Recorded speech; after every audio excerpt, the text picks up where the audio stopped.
Hello viewers, আসসালামু আলাইকুম। আজ সকাল সকাল উঠে খামারের সব কাজ সম্পূর্ণ করে নিতেছি এবং শেডটিও পরিষ্কার করে নিতেছি এবং খামারের জন্য ঘাস তুলে রেডি করে যাব। যেহেতু আজ আমাদের এখানে ওয়াজ মহফিল 8ই ডিসেম্বর রোজ সোমবার, তাই উড়াতাড়া করে ঘাসগুলো তুলে রেডি করে রেখে যাব, কারণ আমি এই ওয়াজ মহফিলের কমিটির দায়িত্বে আছি।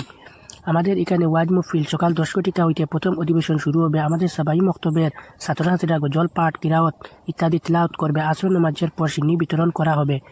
এরপর অতিথিরা এসে ওনাদের মূল্যবান বক্তব্য রাখবেন। আপনাদের সিন্নির দাওয়াত রইল, এসে এই ওয়াজটিকে সুন্দর করে যাতে ঘুমের ভাব কেটে যায়। 2 নাম্বার, ঘুম থেকে ওঠার পর 3 বার আলহামদুলিল্লাহ ও কালিমা তৈয়বা পড়া। 3 নাম্বার, ঘুম থেকে ওঠার পর দোয়া করা।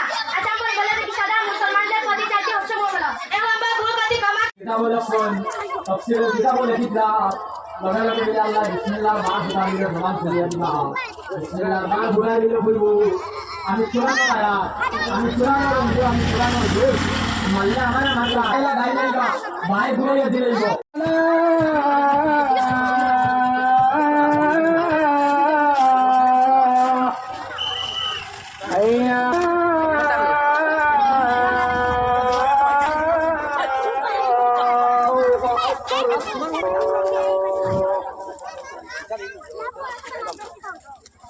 তোমার সামনে আসবে রুটির লগে খাইও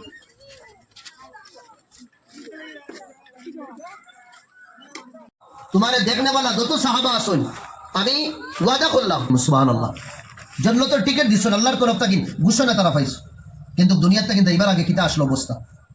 এর বাদে খান্তি খান্তি কইরা লা হাজ্জা ফিল ইসলাম লিমান লা সালাত লাহু, এই বন্দার ইসলামের মধ্যে রায়ের দানা বরাবর কোনো অধিকার নাই। হে নিজে নিজরে মুসলমান হওয়ার কোনো অধিকার নাই যার জীবনের মধ্যে নামাজ নাই। এই যে আমরা খানো আর তারা খানো,